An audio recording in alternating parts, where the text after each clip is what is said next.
kehadirat Allah Subhanahu wa taala karena pada hari ini kita bisa berkumpul pada acara atau agenda aksi nyata modul 1.4 budaya positif, berbagi pemahaman dan pengalaman konsep-konsep inti dari budaya positif oleh calon guru penggerak angkatan 11 yang berasal dari SDN Batan Jati 6, teman kita, rekan sejawat kita, Bu Ami Siti Aminah SPD. Untuk acara atau kegiatan hari ini, mungkin untuk mempersingkat waktu kita buka dengan bacaan basmalah bersama-sama. Bismillahirrahmanirrahim. Untuk rundown acara pada kegiatan kali ini, yang pertama yaitu yang tadi sudah dibuka oleh saya sendiri membawa acara. Yang kedua, sambutan yang akan dibawakan atau diwakilkan oleh Ibu Wildan, Sri Wildan Ningsih. Yang ketiga itu doa yang akan dibawakan oleh Bapak Edi Junaidi. Selanjutnya pemaparan materi yang akan dipaparkan oleh Ibu Ami. Dan yang terakhir yaitu penutupan. Untuk mempersingkat waktu, kita masuk ke acara yang kedua, yaitu sambutan dari Ibu perwakilan Ibu Kepala Sekolah, yaitu Ibu Wildan. Kepada Ibu Wildan, saya persilakan.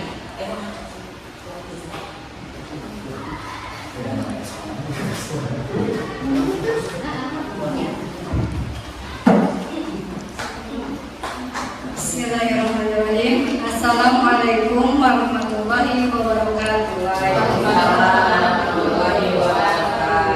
Terima kasih kepada pembawa acara, di mana di sini saya dipercayakan untuk mewakili Ibu Kepala Sekolah untuk memberikan sambutan.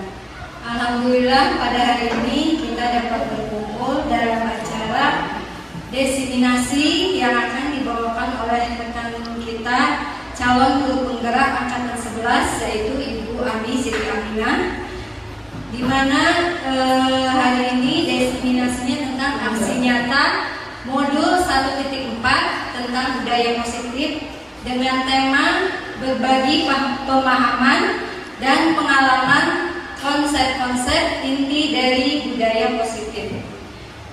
Di mana desiminasi ini nantinya mudah-mudahan bisa diterapkan dan diimplementasikan di lingkungan sekolah kita, sehingga membawa perubahan yang mendalam terhadap sekolah kita.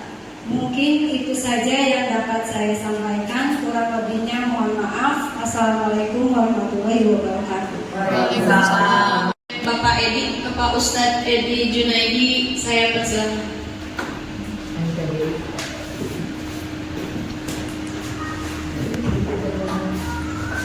Assalamualaikum warahmatullahi wabarakatuh.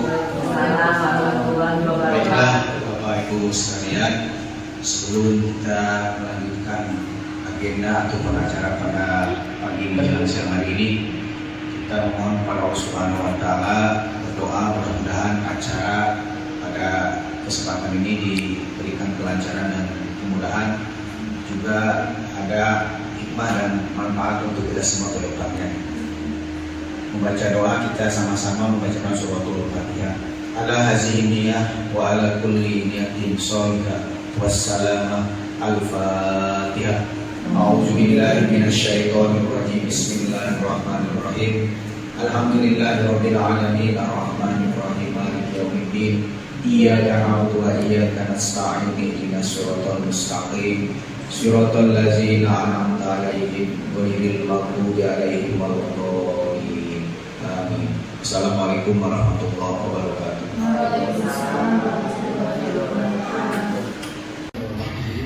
Assalamualaikum warahmatullahi wabarakatuh. Waalaikumsalam warahmatullahi wabarakatuh. Ya Bapak Ibu, terima kasih Ibu MC, Pak Edi juga yang mewakili doa, dan juga Ibu Wildan sebagai perwakilan dari Ibu Kepala Sekolah. Karena hari ini Ibu Kepala Sekolah ada keperluan verifikasi kurikulum ya, kurikulum satuan pendidikan, jadi tidak bisa hadir di sini menemani kita. Alhamdulillah hari ini adalah hari yang bisa dibilang hari yang sangat membahagiakan bagi saya, karena saya bisa berbagi praktik baik dengan teman-teman, dengan rekan sejawat, nanti kita bisa berkolaborasi, mudah-mudahan bisa mengimplementasikan konsep-konsep inti dari budaya positif. Baiklah Bapak Ibu, saya akan melaksanakan diseminasi aksi nyata modul 1.4 budaya positif. Selama kurang lebih 2 bulan ini, terhitung dari bulan Juni, Juli, sekarang Agustus mau menginjak ke 3 bulan. Saya dan teman-teman di CGP ini angkatan 11 mempelajari modul 1. Dari modul 1 itu ada terbagi menjadi 4 bagian. Ya, nah mohon maaf ini perkenalkan dulu. Ini adalah fasilitator saya Ibu Devi Damayanti, kemudian saya sendiri sebagai CGP angkatan 11 dan pengajar praktik Ibu Siti Rahmi. Nah, ini yang telah saya pelajari yaitu modul 1.1 filosofi pemikiran KHD, modul 1.2 nilai-nilai guru penggerak, modul 1.3 visi guru penggerak, dan modul 1.4 budaya positif. Dan aksi nyata 1.4 ini mencakup semua modul 1, ya, terutama nanti implementasi tentang budaya positif. Kita awali dengan filosofi pemikiran Ki Hajar Dewantara. Apa itu filosofi pemikiran Ki Hajar Dewantara? Menurut Ki Hajar Dewantara, Bapak Pendidikan kita bahwa tujuan pendidikan adalah menuntun segala kodrat anak sesuai dengan kodratnya, kodrat alam dan kodrat zaman, agar anak mampu mencapai keselamatan dan kebahagiaan yang setinggi-tingginya. Nah, ini telah saya paparkan kemarin ya ibu-ibu ya. Waktu kemarin aksi nyata 1.3 ya, ini tidak akan dibahas lebih lanjut, tapi harus didahului dulu dengan pemikiran. Kemudian trilogi pendidikan. Nah, mungkin Bapak Ibu sudah mengetahui dan pasti sudah paham, ini sudah ada dari dulu. Yang pertama yaitu Ing Arso Suturodo, yang kedua Ing Madio Mangunkarso, yang ketiga Tutuli Handayani. Ing Arso Suturodo itu dimana kita sebagai guru, sebagai pendidik harus menuntut anak. Jadi guru harus menempatkan diri dalam posisi, ya, dalam berbagai posisi. Baik di depan memberikan teladan, berarti Suturodo, di tengah memberi semangat Ing Madio Mangunkarso, dan di belakang memberikan dorongan sebagai Tuturi Handayani. Kemudian pemikiran Ki Hajar Dewantara mengenai pendidikan, menurut beliau yaitu pendidikan merupakan tempat persemaian benih-benih kebudayaan. Jika diibaratkan pendidikan diibaratkan sebagai ladang, guru sebagai petani, dan murid sebagai benih-benih padi. Jadi tidak ada lagi persepsi seperti dahulu kala ya, ketika kita zaman dulu kita mengenyam pendidikan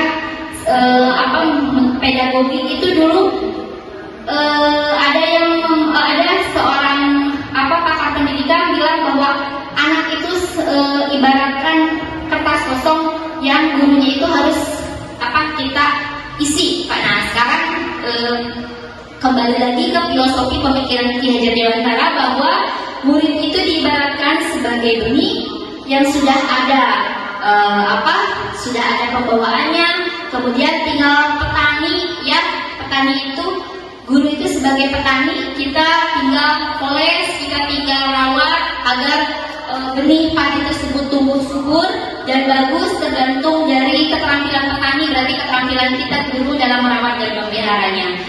Ya, kemudian nilai peran dan guru penggerak ini ada nilai berpihak pada murid, ada mandiri, reflektif, kolaboratif, dan inovatif. Ini setelah dari nilai guru penggerak, maka terjadilah paradigma baru di dalam pendidikan, bahwa guru itu harus menjadi pemimpin pembelajaran, menjadi coach bagi guru lain, mendorong kolaborasi, mewujudkan kepemimpinan murid, dan menggerakkan komunitas praktisi.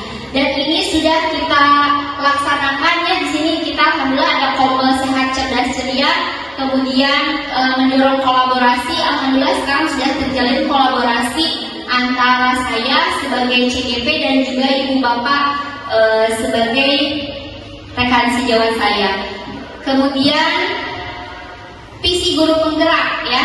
Visi guru penggerak merupakan ide atau gagasan dari hasil refleksi semua kegiatan yang telah dilaksanakan selama di sekolah. Visi tersebut haruslah berpihak pada murid, berdasarkan keinginan perubahan ke arah yang lebih baik. Nah, visi guru penggerak ini dapat dengan mudah terrealisasi apabila menggunakan pendekatan atau paradigma inquiry apresiatif. Ada yang bisa bantuin saya untuk memencet slide-nya biar saya ngobrol balik boleh nggak Pak? Ya, biar mengefektifkan waktu juga. Terima kasih Pak Febi. Ya, next Pak Febi. Konsep-konsep inti modul budaya. Nah, ini yang akan kita kupas, kita akan bahas pada aksi nyata kali ini. Ya, yang pertama yaitu perubahan paradigma mengenai disiplin positif. Kemudian yang kedua disiplin positif dan nilai-nilai kebajikan universal. Yang ketiga teori motivasi, hukuman, penghargaan dan restitusi. Yang keempat kebutuhan dasar manusia dan dunia berkualitas. Yang kelima lima posisi kontrol restitusi dan 6 segitiga restitusi. Aduh, ini ketinggalannya Bapak Ibu punten. Restitusi itunya apa? Bacaannya. Yang keenam itu mengenai segitiga restitusi. Ya, next. Sebelum ke pemaparan inti dari budaya positif, saya akan mengajak Ibu Bapak untuk ice breaking dulu. Boleh Bapak Ibu? Boleh ya? Biar suasananya tidak terlalu hot. Biar tidak terlalu hot dan juga biar tetap semangat meskipun terik matahari. Ini saya juga berkeringat panas dingin. Ya, kita ice breaking dulu. Coba Bapak Ibu ada yang punya ide nggak ice breakingnya? Ada? Oke, saya dulu nanti. Boleh ya? Oke, Bapak Ibu semuanya berdiri ya. Minta kerjasamanya berdiri sebentar biar refresh dulu. Saya punya ice breaking yang didapat dari CGP waktu loka 2 kemarin. Seperti ini. Ku pikir-pikir 1, 2, 3. Ku pikir-pikir 1, 2, 3. Ku pikir-pikir 1, 2, 3. Ikuti aku. Ketika ikuti aku, kalau saya begini berarti Bapak Ibu guru ikut aja. Jadi tergantung yang di depannya. Ikuti aku, ikuti aku, ikuti aku Bapak Ibu. Ikuti aku, ikuti aku, ikuti aku, ikuti aku. Ku tunjuk kamu. Yuk, mangga, kamu ini berarti ke depan. Ku pikir-pikir dulu. Berarti nanti Pak Edi tunjuk lagi satu orang ya. Ku pikir-pikir 1, 2, 3. Ku pikir-pikir 1, 2, 3. Ku pikir-pikir 1, 2, 3. Ikuti aku. Ikuti Pak Edi. Ikuti aku. Ikuti aku. Ikuti aku. Ikuti aku. Ikuti aku. Ikuti aku. Ku tunjuk kamu.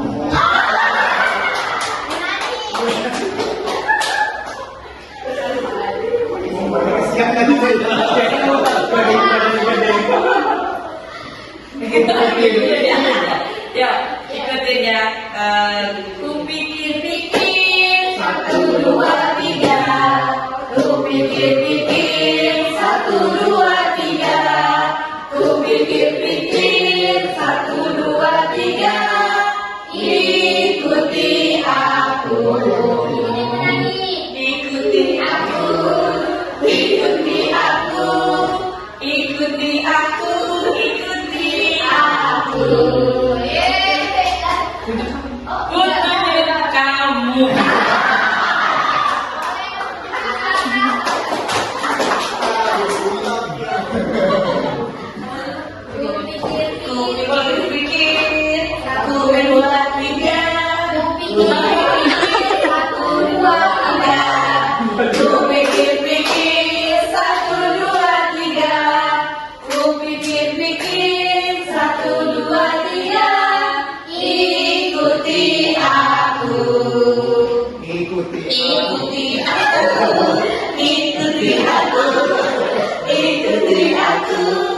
Ikuti aku. Ya, terima kasih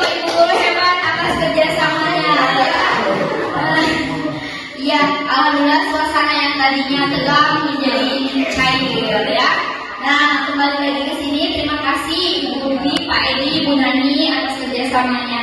Kembali lagi ke sini mengenai perubahan paradigma. Perubahan paradigma tentang pembelajaran yang dirancang sekarang itu sudah berprinsip pada terdiferensiasi, sehingga setiap murid belajar sesuai dengan kebutuhan tahap perkembangannya dalam mencapai potensi terbaik mereka. Nah, ini yang akhirnya pada tujuannya itu pendidikan berpusat pada murid sesuai kuadrat alam dan kuadrat zaman untuk mencapai kebahagiaan yang setinggi-tingginya. Jadi nanti kita sebagai guru menyesuaikan minat, bakat, kebutuhan yang ada, profil belajar murid, kemudian gaya belajar murid yang kita pasti sudah paham Bapak Ibu ya, ada gaya auditory, ada kinestetik, dan visual. Ada 3 gaya belajar, dan juga profil murid itu sendiri dilihat dari latar belakang ekonomi, dilihat juga dari latar pendidikan orang tua, karena itu sangat berpengaruh, dan juga dari segi pendidikan orang tua di lingkungan rumahnya, dan juga dari latar belakang budaya ya, karena seperti kita ketahui bahwa di Kota Bogor ini banyak sekali ternyata anak-anak berasal dari suku yang lain ya, ada yang dari suku Sunda, selain suku Sunda, Jawa, Madura, Padang, bahkan ada yang juga yang dari Papua. Alhamdulillah ada di Kota Bogor. Nah, next Pak Feli. Nah ini yang perlu kita garis bawahi. Dalam budaya kita, makna disiplin yaitu sesuatu yang dilakukan seseorang kepada orang lain dengan tujuan untuk mendapatkan kepatuhan. Nah ini paradigma lama ya, kita pun cenderung menghubungkan disiplin dengan ketidaknyamanan. Kalau dulu itu guru membuat aturan, tata tertib, sekarang sudah berubah paradigmanya. Sekarang berubah menjadi sebuah kesepakatan dan keyakinan kelas yang dibuat oleh guru dan murid. Nah, sebagai pendidik, ya, kita akan mengubah paradigma disiplin yang tadinya menghubungkan dengan ketidaknyamanan dan juga hanya untuk mendapat kepatuhan saja. Sekarang kita ubah tujuannya menjadi mendorong anak untuk berperilaku disiplin mengacu pada nilai-nilai kebajikan universal, termotivasi dari dalam diri sendiri, bukan dari dorongan atas orang lain. Misalnya dari, oh takut dihukum, oh biar dapat hadiah, nah seperti itu. Jadi sekarang kita ubah disiplin tersebut menjadi disiplin positif dengan mengacu pada nilai-nilai kebajikan universal. Ya, next Pak Feby. Oke, disiplin positif itu apa? Nah, disiplin positif itu merupakan munculnya motivasi internal dari dalam diri seseorang sehingga muncul perilaku yang sesuai dengan kebajikan universal. Nah, sikap ini juga merupakan salah satu penunjang utama dalam tercapainya budaya positif di sekolah melalui adanya pembiasaan-pembiasaan baik yang disebut dengan budaya positif yang nantinya akan menghasilkan rasa aman, nyaman dalam proses pembelajaran. Jadi, semua yang terjadi termotivasi dari diri murid itu sendiri ya, dari muncul dari diri seseorang yang mengacu pada kebajikan universal. Nah ini kita bedakan antara motivasi, hukuman, penghargaan, dan restitusi. Itu merupakan kata yang sangat berbeda makna ya, menurut Diane Gossin dalam bukunya Restructuring School Discipline menyatakan ada 3 motivasi perilaku manusia. Yang pertama yaitu untuk menghindari ketidaknyamanan ketika kita melakukan perilaku. Yang kedua untuk mendapatkan imbalan dan penghargaan dari orang lain. Mungkin saja kita misalnya contoh murid ya ingin menjadi juara, ini menjadi ranking karena dapat penghargaan imbalan dari orang tua, dapat kado hadiah dari orang tua. Untuk menjadi orang yang mereka inginkan dan menghargai diri sendiri dengan nilai-nilai yang mereka percaya. Ini maksudnya menjadi orang yang mereka inginkan. Ini biasanya orang seperti ini biasanya tergantung pada penilaian orang. Jadi dia ketakutan dengan penilaian orang lain. Jadi termotivasi semua perilakunya itu hanya untuk menjadi orang yang mereka inginkan. Ini sehingga menimbulkan ketidaknyamanan ya. Untuk menghindari ketidaknyamanan misalnya hukuman, contoh misalnya murid datang tepat waktu karena takut dihukum oleh ibu gurunya ya, itu karena menghindari ketidaknyamanan. Karena hukuman merupakan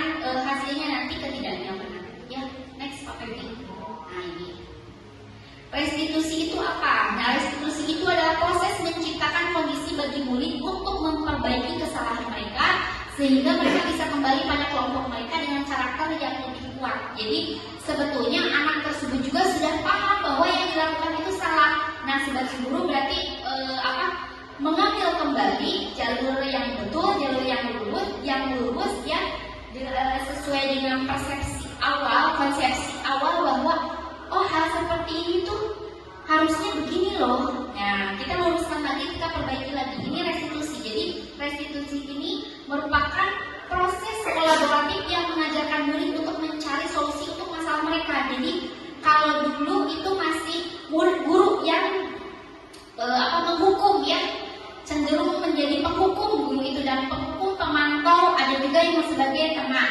Sekarang itu guru dituntut sebagai manajernya murid, ya, membantu murid berpikir tentang apa sih yang mereka inginkan dan bagaimana mereka harus memperlakukan orang lain. Nah, ini nanti kita akan belajar membedakan antara restitusi, konsekuensi dan juga hukuman. Mangga Pak Febri. Disiplin. Nah, apa itu disiplin? Disiplin jika tidak ada tambahan kata positif biasanya sudah merupakan identitas sukses, dan hukuman merupakan identitas gagal. Jadi kalau tidak ditambah kata positif, ini saya ambil materinya dari modul yang ada di calon guru penggerak ya Bapak Ibu. Jadi disiplin yang sudah bermakna positif itu terdiri menjadi dua bagian. Yang pertama ada dalam bentuk konsekuensi, yang kedua dalam bentuk restitusi. Nah, yang dalam bentuk hukuman itu merupakan ranahnya konsep identitas gagal, disiplin yang gagal. Kalau yang kanan, nanti ada bagiannya setelah ini, itu yang kanan itu konsekuensi dan restitusi. Nah, disiplin yang sudah bermakna positif terbagi menjadi dua bagian, yaitu disiplin dalam bentuk konsekuensi dan disiplin dalam bentuk restitusi. Nah, ini bisa kita lihat perbedaannya. Di sini paling sebelah kiri ini gagal, yang ini sukses. Jadi yang disebut identitas sukses, disiplin itu konsekuensi dan restitusi. Tapi level tertinggi dari paling sukses dari sebuah kedisiplinan yaitu restitusi. Kalau hukuman ini sesuatu yang menyakitkan, sedangkan konsekuensi sesuatu harus terjadi, dan restitusi itu merupakan pilihan. Jadi nanti anak yang memilih sendiri solusinya, yang mencari sendiri solusinya ketika membuat kesalahan. Kalau di hukuman tidak nyaman, nah kalau ini juga konsekuensi juga tidak nyaman untuk murid karena dalam jangka waktu yang sangat pendek. Misalnya, ada seorang murid Jaki misalnya memakai sepatu warna putih ketika upacara. Nah, Pak Feby misalnya memberikan warning ya, memberikan perhatian kepada Jaki gitu. Jaki, coba Bapak Ibu itu konsekuensi apa hukuman? Jaki keliling lapangan 5 kali, konsekuensi apa hukuman? Iya, hukuman. Karena tidak berhukuman dan menimbulkan ketidaknyamanan bagi Jaki, bagi anak tersebut. Tapi kalau Pak Feby misalnya membuat solusi, ya udah Jaki, ini lapin deh meja di kelas, itu konsekuensi apa hukuman? Masih hukuman, betul, karena tidak berhubungan dengan sepatu. Nah, tapi kalau seperti ini bagaimana? Ya sudah, jadi sekarang ya untuk mengganti keyakinan kelas yang kita sepakati ya, untuk mengganti perilaku yang tidak betul barusannya, seperti tidak memakai tidak memakai sepatu yang warna hitam. Nah, kalau misalnya kita kasih konsekuensi, berarti Pak Feby kira-kira memberikan hal apa solusinya? Yang tidak berhubungan dengan aktivitas fisik, ya, yang tidak berhubungan dengan aktivitas fisik. Apakah dengan menghafal atau perkalian itu bisa disebut konsekuensi? Apa hukuman? Konsekuensi. Ya, karena nantinya bisa berhubungan dengan pemahaman dan pengetahuan. Nah, gitu ya. Nah, terus murid menjadi tersakiti. Nah, tapi kan tadi Jaki meskipun tidak capek keliling lapangan, tapi tersakiti kan, tidak nyaman ya, karena ini masih di ranah ini, tidak nyaman ya. Tapi dia tidak tersakiti karena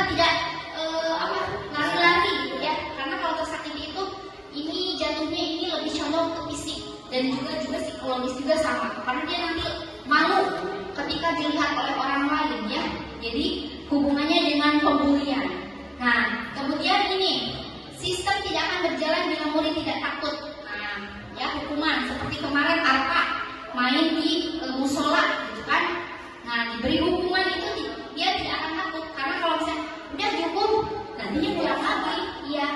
Makanya solusinya ini terakhir. Ini bertanggung jawab untuk perilakunya kita nanti melakukan restitusi. Seperti apa itu restitusi nanti sebelahnya lagi slide selanjutnya. Nah, ini kalau identitas gagal, kalau bukan peraturannya adalah kamu harus memakai ini. Kalau konsekuensi gurunya nanya apa peraturannya ya? Mampukah kamu melakukannya? Nah, kalau restitusi beda lagi. Ini sebagai manajer apa yang kamu yakini? Yakin hari Senin itu memakai sepatu putih? Betul tidak hari Senin memakai sepatu putih? Nah, itu restitusi karena sebagai manajer apa yang bisa kamu lakukan untuk memperbaiki masalah itu. Jadi anak sendiri yang menentukan, jangan kita gitu. Oh, anak sudah sadar, oh iya betul kan, iya betul memang salah. Nah, ya next Pak Febi. Oke, ini masih banyak ya. Nanti saya kirim ke Bapak Ibu ya, PPT-nya ya Bapak Ibu ya. Nah, ini murid anak menyembunyikan kesalahan, kemudian kalau konsekuensi ini taat pada aturan, kalau restitusi ini memecahkan masalah, ya. Kemudian yang di bawahnya kita bisa lihat kalau hukuman itu dibuat oleh guru, kalau konsekuensi itu dibuat oleh guru dan murid, kalau restitusi itu dibuat oleh murid atau anak itu sendiri. Jadi nanti ketika ada wali murid menyalahkan kepada gurunya sudah tidak bisa karena kita sudah melakukan segitiga restitusi, kita sudah ada kesepakatan bersama murid bahwa ketika anak Bapak Ibu melakukan kesalahan, maka kami sebagai seorang guru sudah melaksanakan segitiga restitusi dan kita sudah menyepakati ya, meyakini apa yang sudah kita yakini itu merupakan sebuah nilai-nilai kebajikan universal. Nah, ini akhirnya restitusi ini menguatkan guru, menyebutkan keyakinan kelas, membimbing kerangka acuan berpikir restitusi murid dan anak. Sedangkan hukuman hanya menyalahkan, mengkritik, menyindir dan juga merendahkan, menyakitkan. Misalnya, ya anak kamu mana sih? Tiap hari dia mau datang telat, gimana sih ini? Gitu kan? Misalnya gimana? Ayo push up dulu, squat jump dulu. Nah itu merupakan yang hukuman ya. Oke, next Pak Febi. Lanjut, nah itu konsep disiplin dengan identitas gagal. Kita rangkum bahwa hukuman itu bersifat memaksa, tidak nyaman, menjadi takut dan menjadi rendah diri. Kemudian kalau yang berdasarkan penghargaan, misalnya gini, Jaki besok masuk lebih tepat waktu ya, besok sama Bu Feli dikasih permen, berarti ada penghargaan. Itu biasanya merusak hubungan karena hubungannya jadi ketergantungan. Jadi anak murid tersebut ketergantungan sama ya, hadiah ini dan juga mematikan kreativitas. Nah, udahlah ada kata Bu Guru juga kalau aku besok tepat waktu aku nanti dapat permen nggak apa-apa, tenang aja misalnya gitu kan.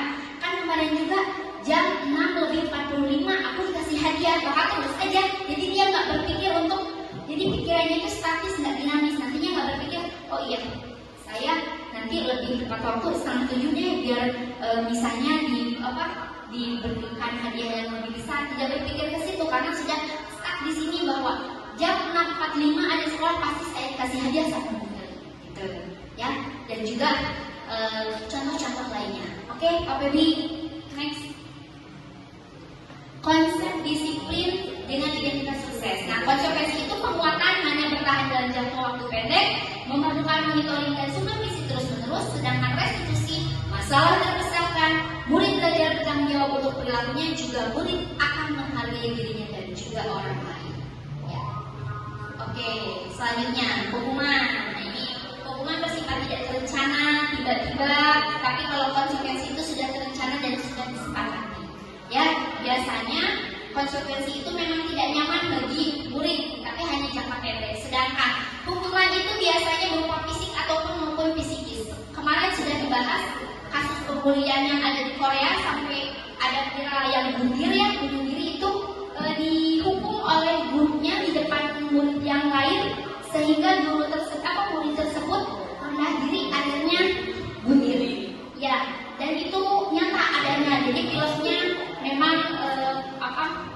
terinspirasi dari hal yang nyata. Sip, Pak Pepi. Oke.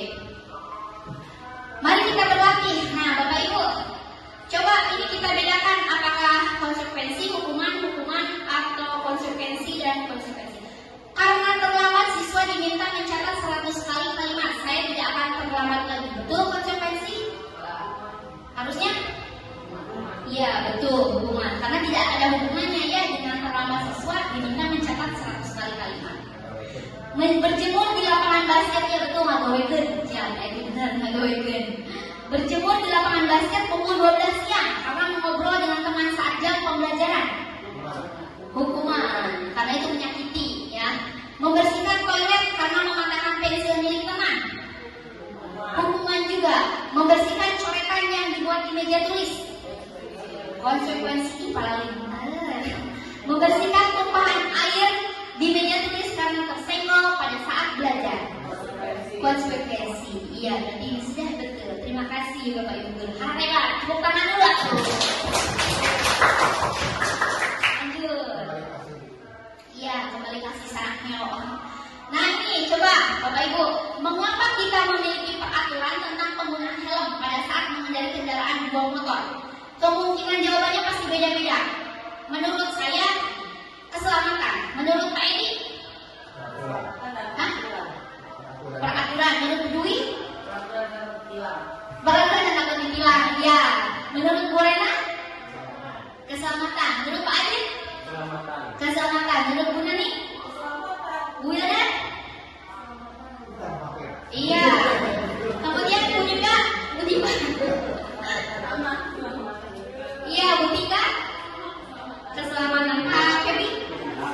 Keselamatan. Mungkin saya betul tadi. Benar. Apa kata Bu Dwi? Ya, saya mau takut ditilang. Tuh, ada kemungkinan seperti itu. Sieun ku polisi. Ya, betul ya. Nah, mengapa? Aduh, punten ini teh salah ngejlok ya. Mengapa kita memiliki peraturan tentang menggunakan penggunaan masker dan mencuci tangan setiap saat? Menurut Pak Pebi, kan beda-beda pemikirannya. Menurut Pak Pebi untuk apa? Kenapa harus pakai masker? Nah? Kebersihan. Ya, menurut Pak Pebi? Demi kesehatan diri sendiri. Demi kesehatan sendiri. Pak Edi? Kesehatan. Bu Dewi? Kesehatan. Pak Adit? Sudah sepakat ya demi kesehatan. Tapi ada juga yang demi menjaga uangnya tidak senang. Bisa jadi bau. Bisa jadi ada juga yang menjawab waktu kemarin juga karena nggak pede Bu. Ya, ada juga seperti itu. Ya. Iya. Oke, langsung ke Febri. Nah, kebutuhan dasar. Kita berada di kebutuhan dasar karena berhubungan dengan disiplin dan motivasi. Kebutuhan dasar manusia itu ada penguasaan, ada kasih sayang dan rasa diterima, ada kebutuhan bertahan hidup, ada kesenangan dan kebebasan. Ya, yang pertama yaitu penguasaan. Silakan Pak Dewi, next. Kita baca sekilas ya Bapak Ibu. Nah ini, bertahan hidup dulu. Survival adalah kebutuhan yang bersifat fisiologis, perlu rumah, ya kita bertahan karena kita juga berarti perlu kesehatan, makanan, ya kebutuhan biologis sebagai bagian dari proses reproduksi, kemudian psikologis, kebutuhan meliputi kebutuhan akan perasaan aman, ya itu mah pasti sudah ya next, ya sudah pasti. Kemudian kebutuhan kasih sayang ini, kebutuhan psikologis disayangi, diterima, ya baik di keluarga, di teman-teman kerja, kondisi sosial di masyarakat itu pasti merupakan kebutuhan kita. Kita ingin dihargai, dihormati, disayangi, diterima, ya baik oleh keluarga, pasangan hidup, teman kerja, binatang peliharaan juga ya karena mempunyai insting ya bisa dan juga kelompok di mana kita bergabung ini sudah pasti ya. Kemudian kebutuhan next Pak Dewi, kebutuhan penguasaan. Nah ini berhubungan dengan kekuatan untuk mencapai sesuatu. Misalnya saya harus melanjutkan pendidikan kuliah lagi setelah dari jenjang SMA karena tuntutan kerja untuk menguasai kompetensi. Saya ingin melanjutkan lagi ke pasca sarjana untuk mencapai sesuatu, untuk menjadi kompeten, menjadi terampil. Kemudian memiliki harga diri, memiliki kebutuhan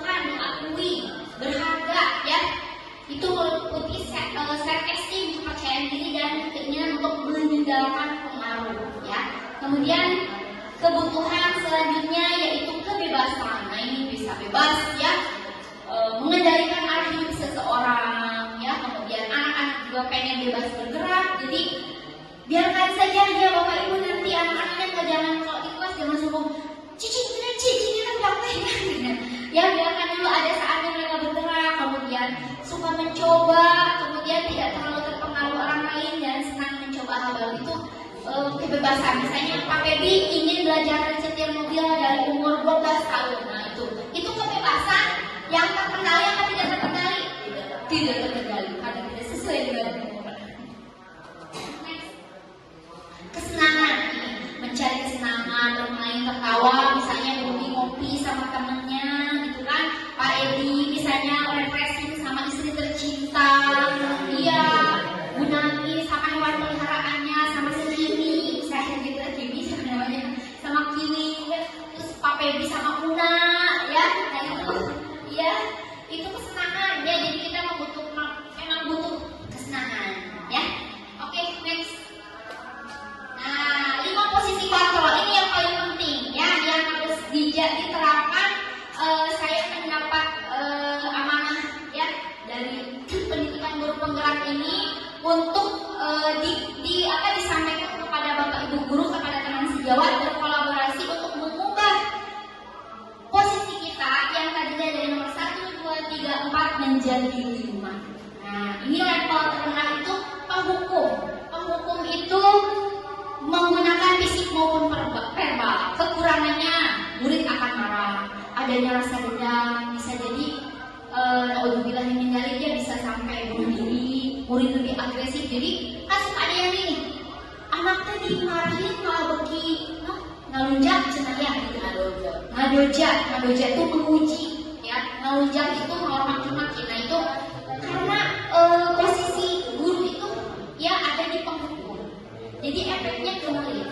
Kemudian yang kedua, membuat rasa bersalah, menggunakan keinginan, membuat orang lain. Contoh misalnya, kan lagi rame di kelas, tiba-tiba ada yang ngoceh aja itu murid sendiri. Gurunya tiba-tiba diam aja. Karena itu marah sebenarnya. Diam dan diam, liatin aja anak tersebut. Anak tersebut akan menjadi merasa bersalah. Oh kenapa guru diam ya? Hanya diam memandangi saya, gitu kan, seperti itu. Ya, Pak Adit bisa dikontrol dulu, takutnya tiba-tiba hilang, takutnya harus sosir ada. Ada,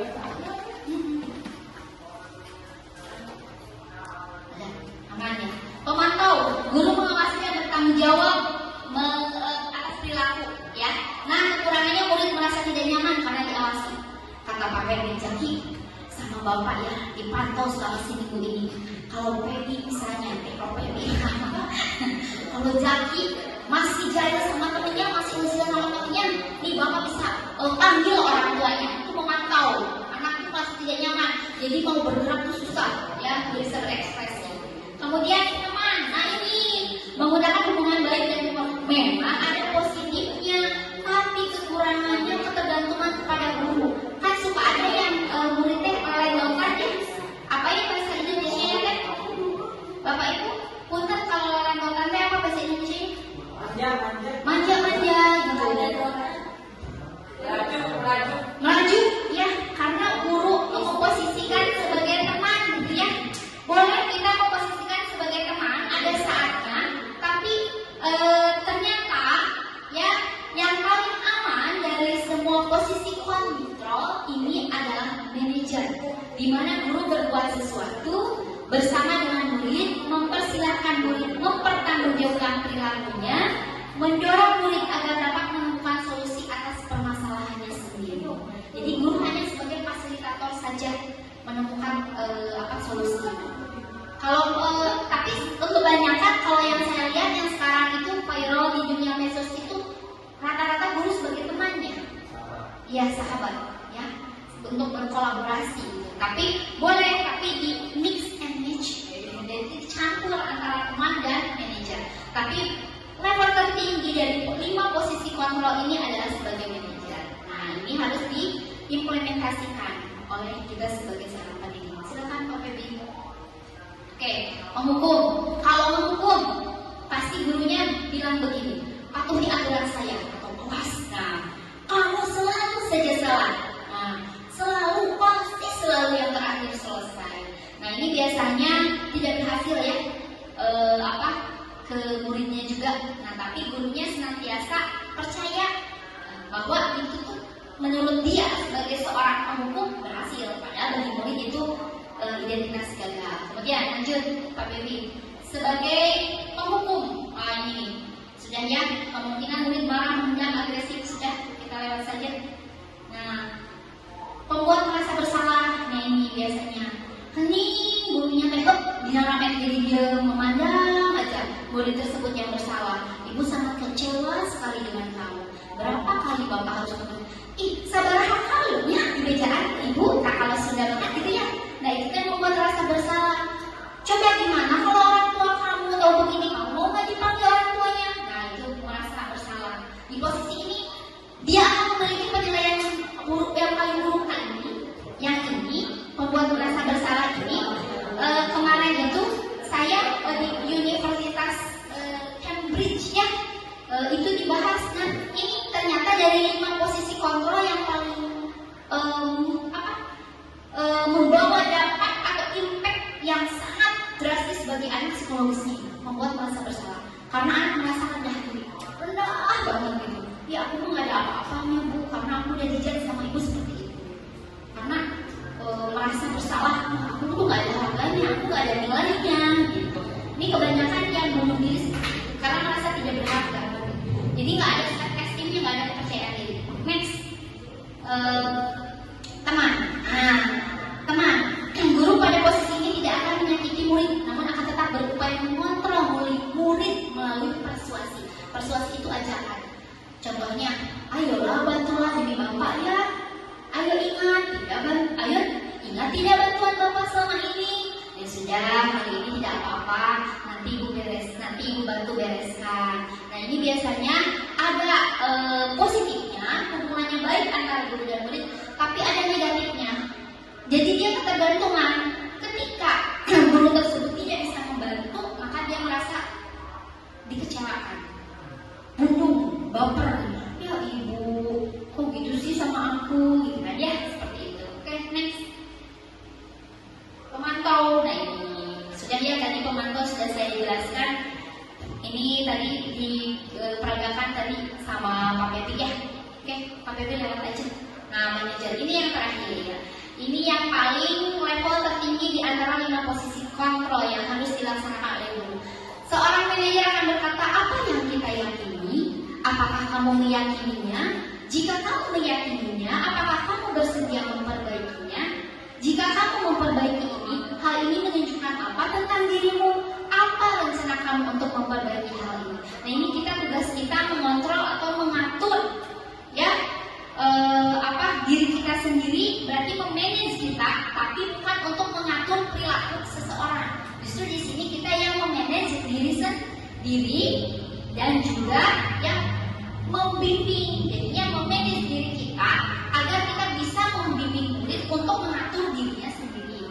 Nah, seorang manajer itu bukannya memisahkan murid dari kelompoknya, tapi mengembalikan murid tersebut ke dalam komunitasnya kembali.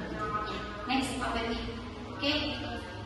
Nah, ini sedikit lagi ya Bapak Ibu, segitiga restitusi. Nah, ini apa sih restitusi ini? Suatu proses dialog yang dilakukan guru atau orang tua untuk membuat murid anak dapat memahami kesalahannya dan bertanggung jawab, berusaha sendiri untuk mencari solusi dan dapat kembali pada kelompoknya dengan lebih kuat dan percaya. Ya, jadi ini nanti percakapannya antara guru atau orang tua dan juga murid. Ketika murid melakukan kesalahan, maka anak itu harus bertanggung jawab ya, mencari solusi sendiri. Ya, silakan Pak Bebi. Oke, apa sih yang ada di segitiga restitusi itu? Ada 3. Menstabilkan identitas. Kata-katanya seperti ini. Misalnya, Laika membuat kesalahan, selalu jahil terhadap temannya. Ya, dipanggillah Laika, terus ditanya, ya baik-baik. Laika, ini hasil saya kemarin lokal 2 ya. Laika, itu ya ke ruangan ibu, kita panggil tanpa ada murid, ya. suasana yang nyaman bagi dia, kita buat dulu suasana yang nyaman bagi murid, kemudian ini menstabilkan identitas. Laika berbuat salah itu tidak apa-apa, jadi mencairkan suasana dulu. Tidak ada manusia yang sempurna. Ibu guru juga pernah melakukan kesalahan. Oke, Laika, kita bisa menyelesaikan ini. Nah, itu menstabilkan identitas. Jadi identitas siapa? Identitas murid. Jadi kita harus menstabilkan dulu ya. Wajar kalau Feby melakukan kesalahan, gak apa-apa kok, wajar. Ibu guru juga pernah melakukan kesalahan, contohnya seperti itu. Ya sudah, berarti Ramadan misalnya yakin ya kita bisa menyelesaikan ini gitu ya. Next Pak Feby. Jadi ini tahapan diskusinya. Kemudian memvalidasi setelah menstabilkan identitas, kita memvalidasi tindakan yang salah. Padahal kamu bisa melakukan hal lebih buruk dari ini ya. Ini berupa seperti sindiran ya. Ya, ini saya dapat materinya dari pendidikan guru penggerak juga. Ini semuanya dari modulnya. Padahal kamu bisa melakukan hal lebih buruk dari ini ya. Nah, itu untuk apa? Nanti muridnya berpikir, oh iya ya betul. Tapi nantinya muridnya berpikir, ya untuk kenapa bunyinya? Ya, menstimulasi, merangsang pemikiran anak, konsepsi anak. Kamu pasti punya alasan melakukan itu. Kamu boleh mempertahankan tindakan itu, tapi kamu harus menambahkan tindakan yang baru. Nah, terus yang keempat, banyak orang juga pernah melakukan kesalahan, ya. Tapi jangan merasa sangat bersalah, karena orang yang juga merasakan hal yang sama. Ya, coba Bapak Ibu validasi tindakan yang salah selain kata-kata ini, apalagi? Boleh bantu saya? Nanti untuk menambahkan materi, apalagi kira-kira? Memvalidasi tindakan yang salah. Jadi memvalidasi tindakan yang salah itu, ya. Jadi tindakannya divalidasi. Jadi mereka murid itu berpikir, oh iya, itu tuh nggak benar nih. Jadi punya pemikiran seperti itu dengan dipancing, distimulasi seperti tadi apa kata Bu Geda, dipancing dengan kata-kata seperti ini. Jadi kata-kata apa, kalimat apa yang bisa menstimulasi anak untuk memikirkan tindakannya yang salah. Nah, kan jadi keluar kan gini. Kamu pasti punya alasan melakukan itu. Kan gak ditanya gini kan, coba apa alasannya, kan gitu kan. Pasti gini, kamu pasti punya alasan melakukan itu. Akhirnya kan terpancing. Kalimat yang bisa memancing anak, kenapa sih melakukan hal itu? Apa kira-kira? Satu aja.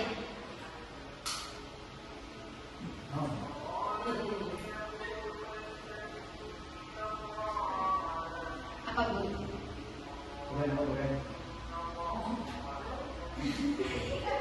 Ayo, apa?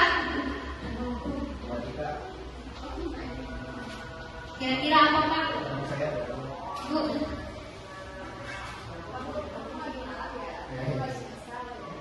Oh ya bisa, ya bisa. Ya, kamu lagi marah ya, kamu lagi kesel ya. Oh, kamu pasti kesal. Bisa kan diganti kan kalau kamu lagi marah ya, kamu lagi, itu kan pertanyaan ya. Tapi kalau kayak gini, kamu pasti lagi kesal, ya kan? Boleh kesal. Iya, kamu sedang ada masalah di rumah, ya sudah kita bicarakan baik-baik di sini, ya bisa seperti itu ya. Kamu lagi kesal, ya, kamu sedang kesal, tapi nadanya itu tidak boleh seperti bertanya. Jadi apa sih? Biar anak juga nantinya seperti diajak curhat, nggak diajak interogasi. Karena kalau kita mengajukan pertanyaan, biasanya anak seolah-olah saya diinterogasi. Ya, saya ditanya sama guru. Tadi saya ditanya, kalau sudah ditanya pasti pikirannya tuh, oh saya diinterogasi mau dihukum nih, nah, gitu kan? Jadi ya bisa seperti tadi, kamu pasti punya masalah di keluarga, kamu pasti punya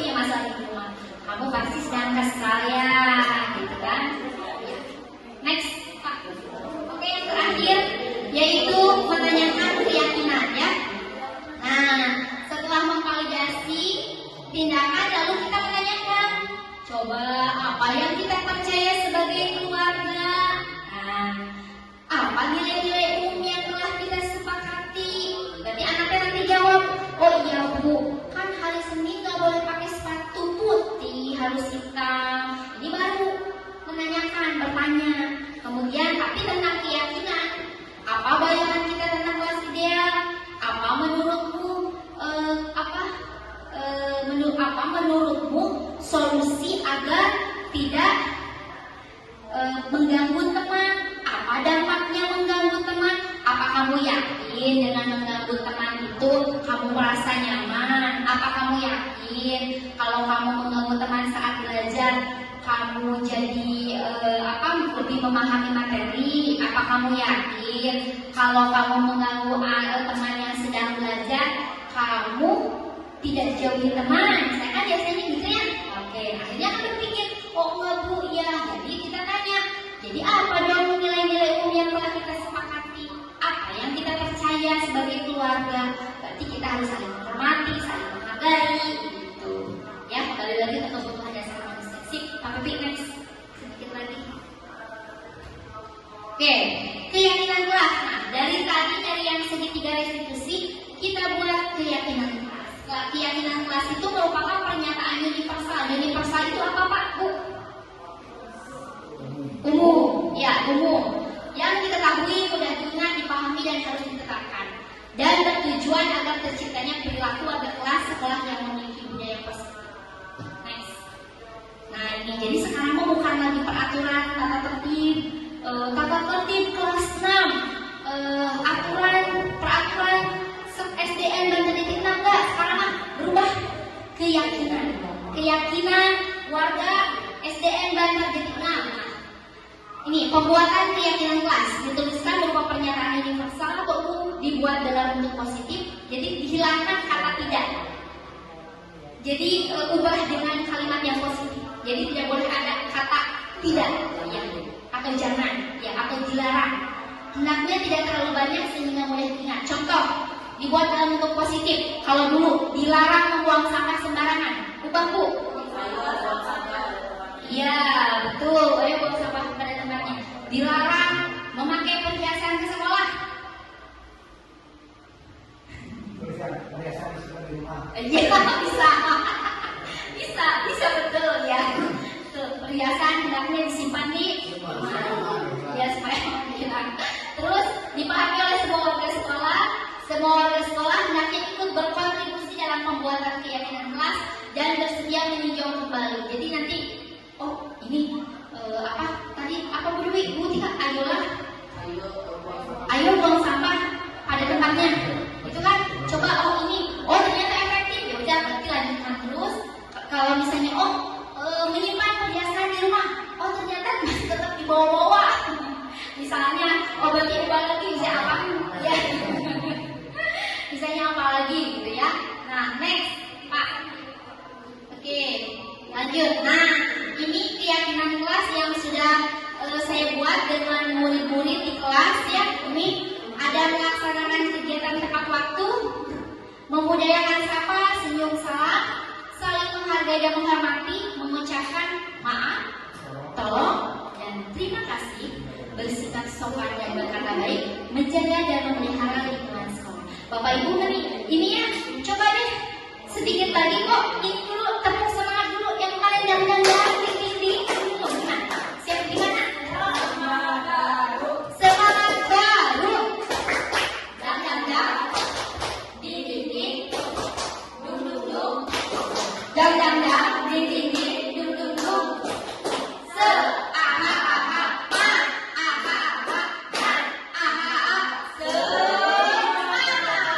Kalau saya bilang semangat pagi, Bapak Ibu bilang semangat pagi.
Oke, kesimpulannya, ya, terciptanya budaya positif dalam mendorong siswa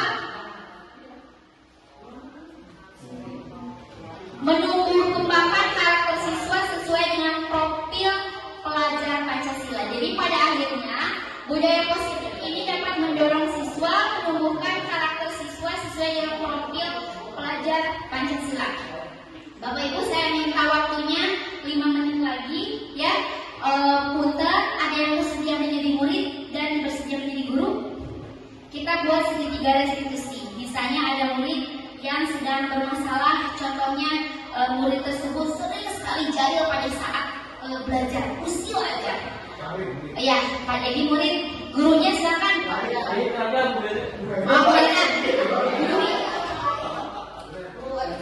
tiga. Oke, buat tiga silakan. Ya, contohnya, yuk. Kita praktekkan di sini. Bapak boleh minta tolong. Ini kita setting, ya, punten. Ini ya, biar lebih kita memahami ini. Di sini Ibu Guru silakan. Bu Tika, Bu Diba. Ayo siapa Bu Feli? Ayo. Muridnya satu orang, Pak Edi yang suka jahil. Ada salah satu orang murid yang sering, ya, kita ganti aja deh, yang sering bolos ketika pembelajaran matematika. Mulus aja. Kalau matematika itu dia ke toilet aja, ya. Bernama Freddy, ya. Ada seorang murid bernama Freddy, ya. Freddy itu sangat cemas kalau dia menghadapi pelajaran matematika. Pasti saja dalam dua kali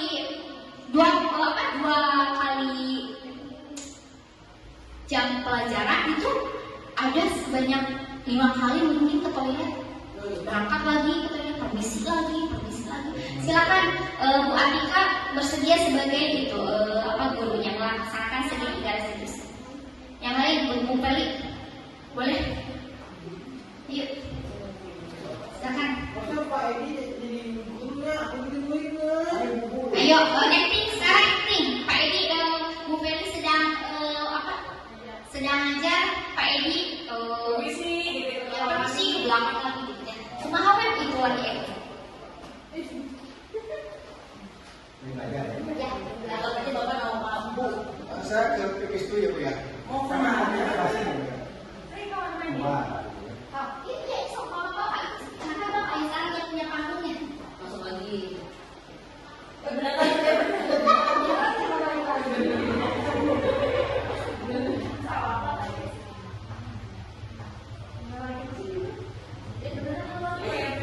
Maaf Bu ya. Masuk lagi.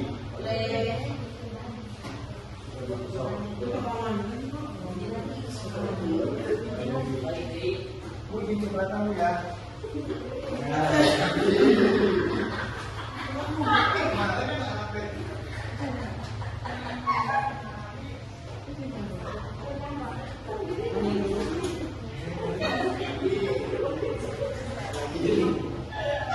Saya masih sekarang serius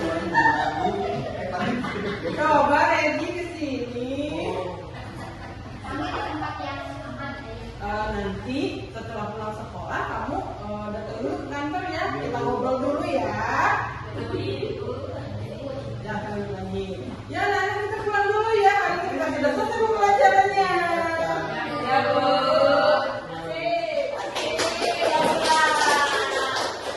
Udah kantor ya. Kita udah kantor. Pak Edi silakan. Pak Edi ke kantor. Ready ke kantor ini. Ready. Wajar tidak kalau tadi ketika kita belajar kamu bolak-balik ke kamar mandi.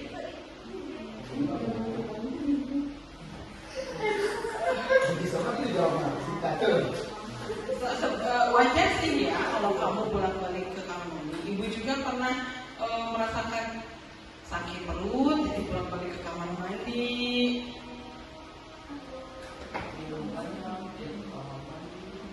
Karena kebanyakan minum, jadi pulang balik ke rumah pengen pipis terus. Nah, kamu yakin tidak? Apakah dalam belajar itu pulang balik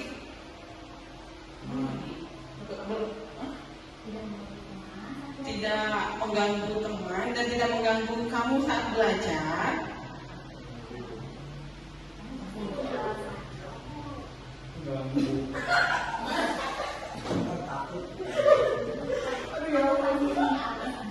Kamu pasti punya alasan tersendiri ya.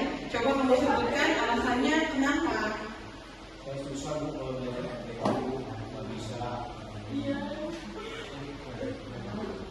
Oh iya betul. Nanti kita sama-sama belajar supaya kamu lebih fokus dan memahami pembelajaran matematika di kelas. Gitu ya. Nah sekarang kamu boleh pulang. Kamu yakin dengan sikap seperti itu akan pembelajarannya tidak terganggu? Sekarang ibu tanya lagi sekali lagi ya. Apakah kamu meyakini kalau kamu pulang balik ke kamar mandi itu tidak mengganggu pembelajaran kamu di kelas?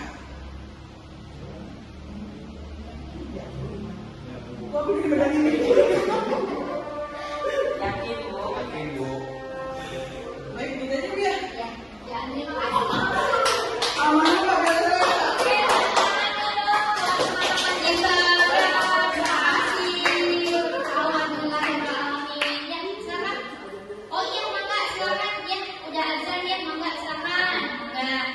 Terima kasih Ibu Bapak, alhamdulillah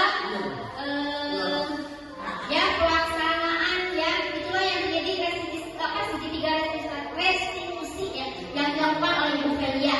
Sudah ada tadi menstabilkan identitasnya, kemudian memvalidasi tindakan yang ada dan juga menanyakan nilainya. Terima kasih kepada Ibu Felia ya sudah mau berkolaborasi pada hari ini, juga Ibu guru Bapak hebat semuanya. Alhamdulillah sudah azan ya bertepatan. Alhamdulillah kita tutup saja aksinya Pak modul 1.4 budaya positif hari ini. Mudah-mudahan bisa terimplementasikan di sekolah kita. Amin ya rabbal alamin. Terima kasih Bapak Ibu semuanya. Wassalamualaikum warahmatullahi wabarakatuh. Waalaikumsalam warahmatullahi wabarakatuh.